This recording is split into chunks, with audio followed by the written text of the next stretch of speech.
If you thought the odds of getting drugged on Mount Everest were low, well, you'd be wrong. I'll tell you about that in a few minutes. Plus, drones are giving video gamers a chance to use their powers for good. And later on, I'll talk about serial recommender Rick. Can't wait to introduce you to him. That's all on today's show. Do me a favor, hit like, subscribe, follow. Any comments, I'd appreciate it. Thank you for all the help and thank you for your time.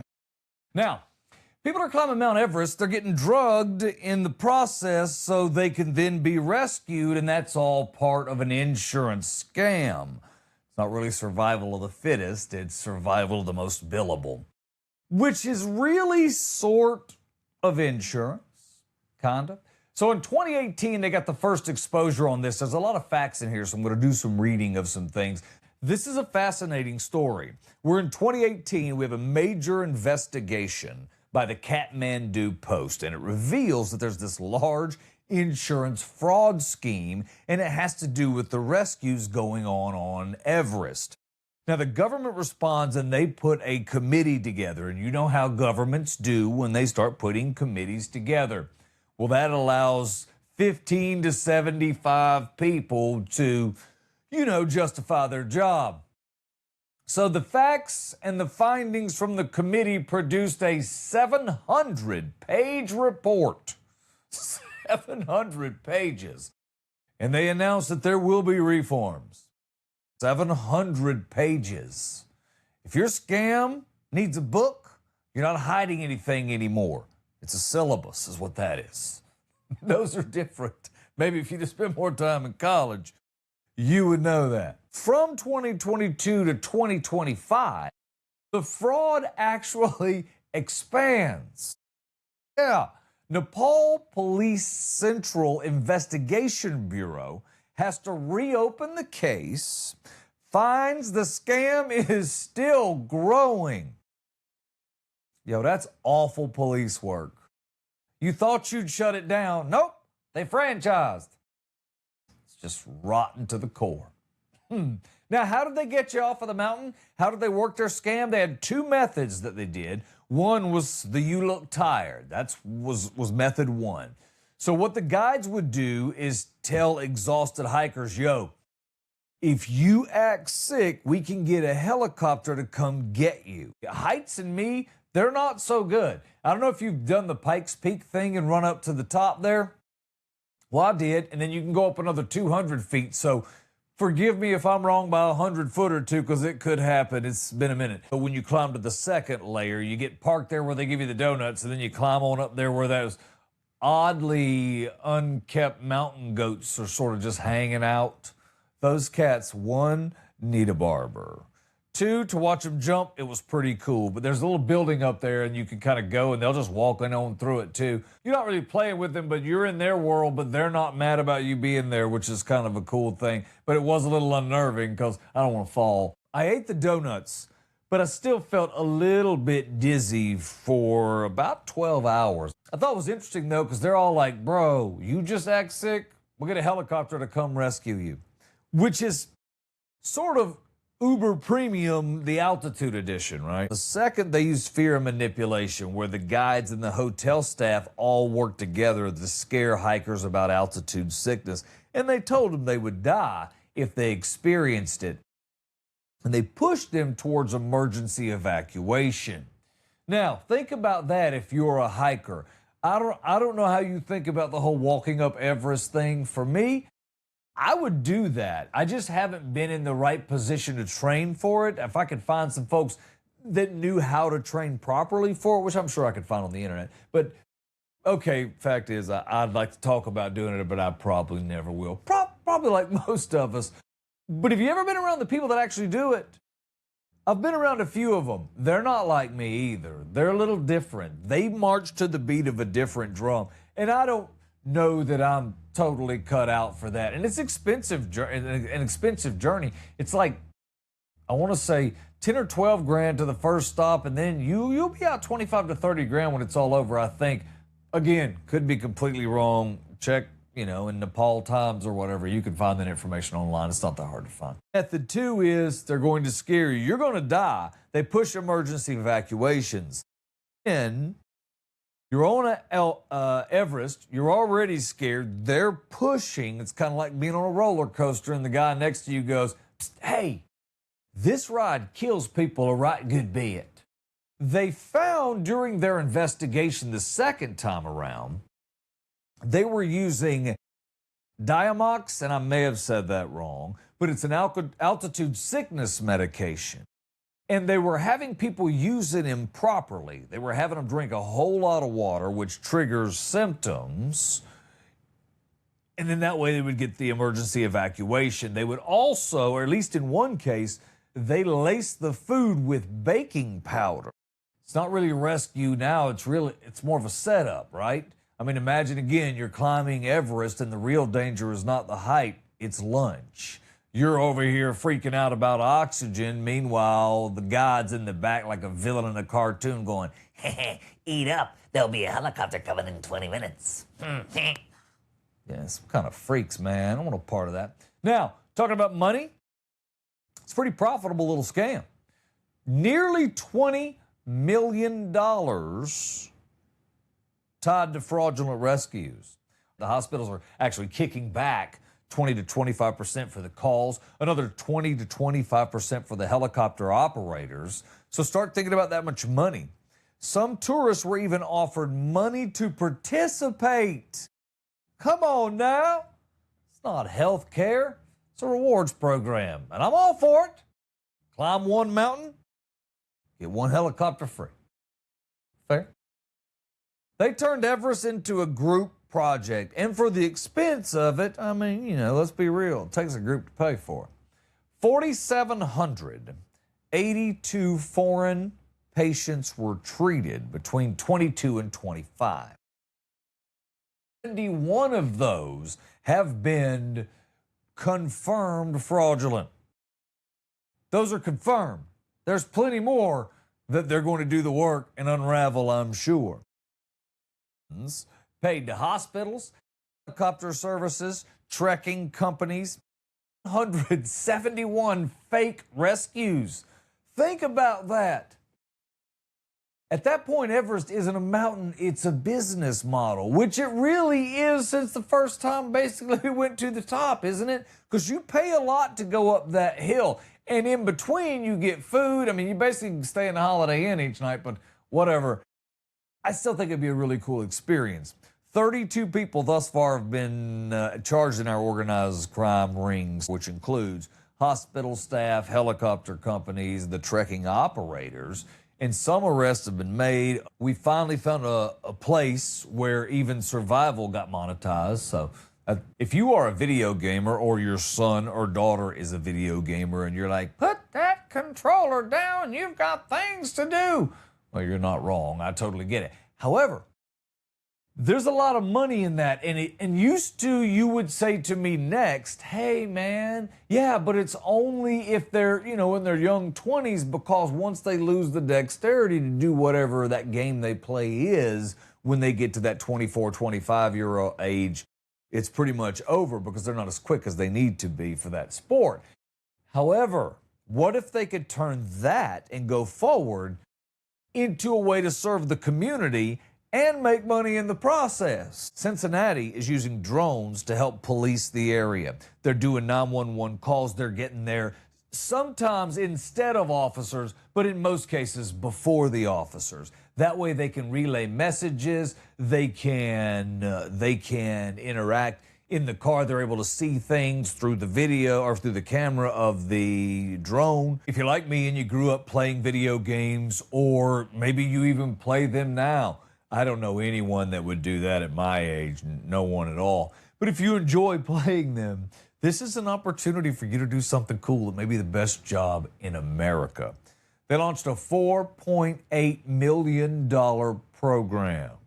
Drones are covering about 90% of the city. They're operating 24/7. So think about that. That means they're going to need multiple operators. They're going to need multiple shifts of operators, and the bigger the city, the more operators. This is an interesting opportunity as we are shifting in the world and how we earn money. At least for now, it's an opportunity. I don't know how long before that can be AI'd out. I don't know.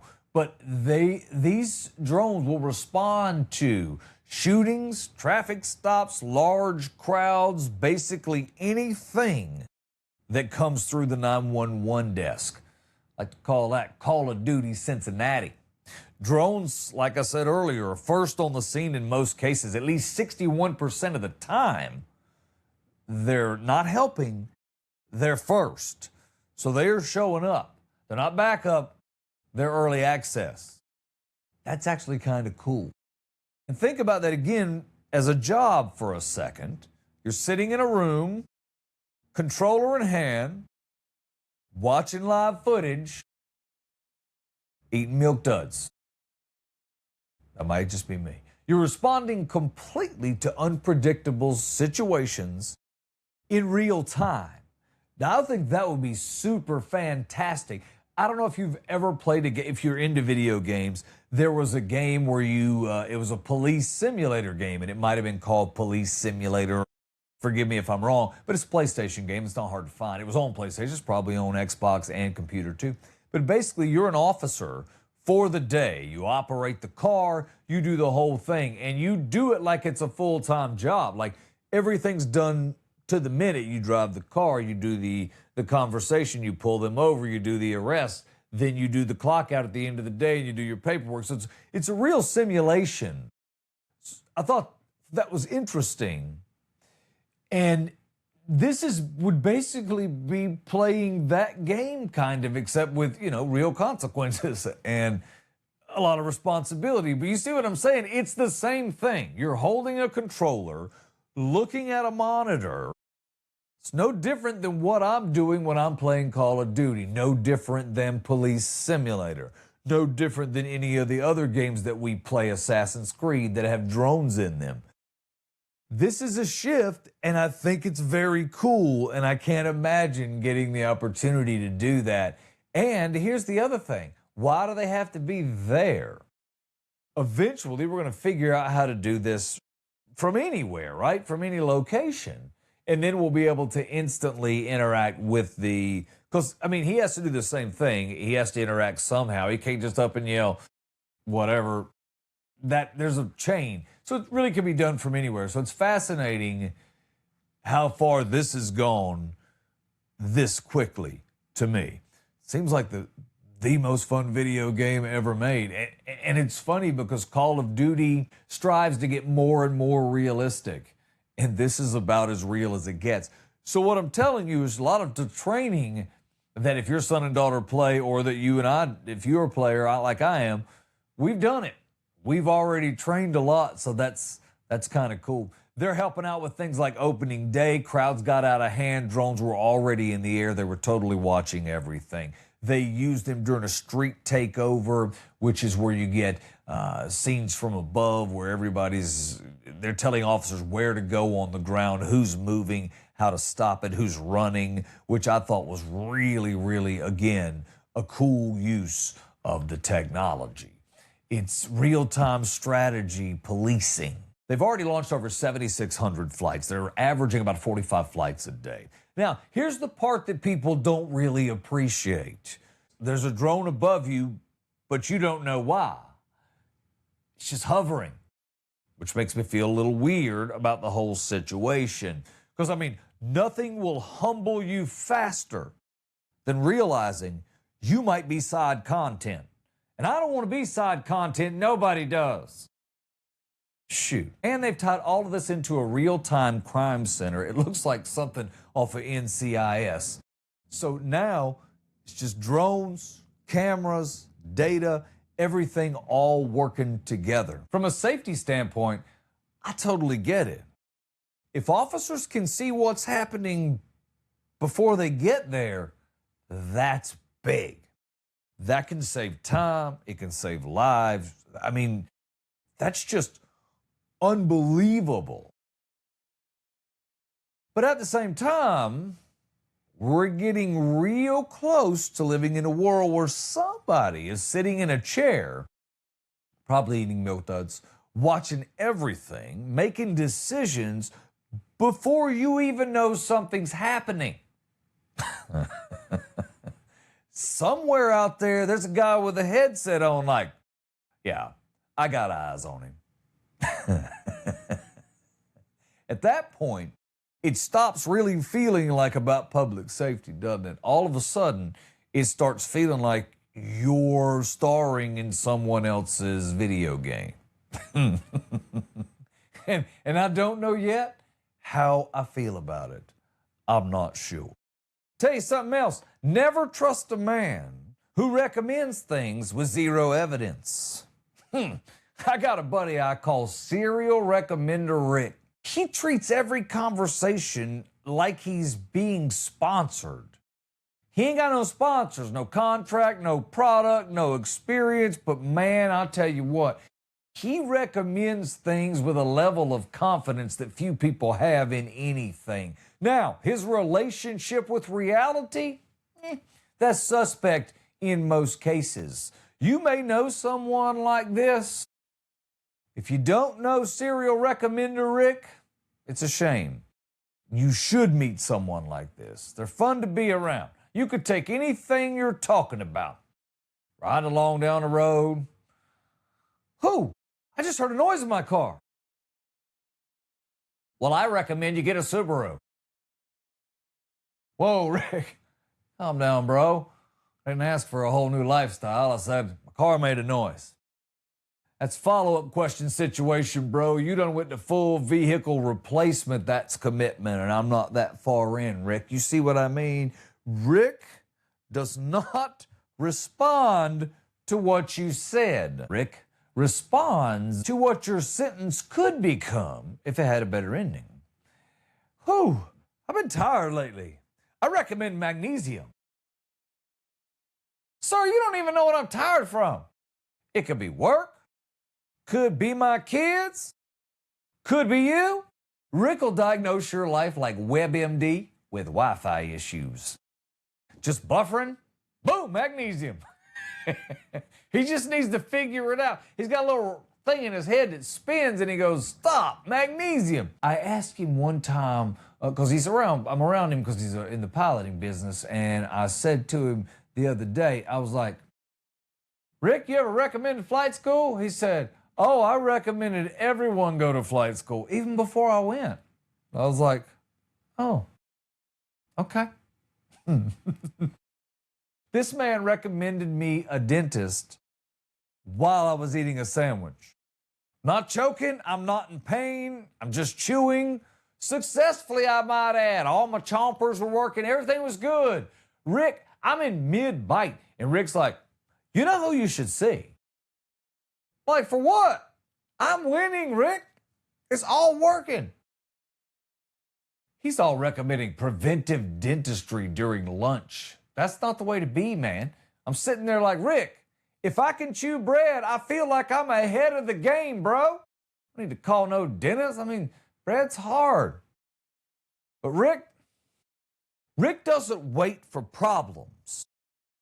Rick likes to get out in front of your future issues. He's out here recommending solutions to a life I haven't lived yet, and I appreciate that.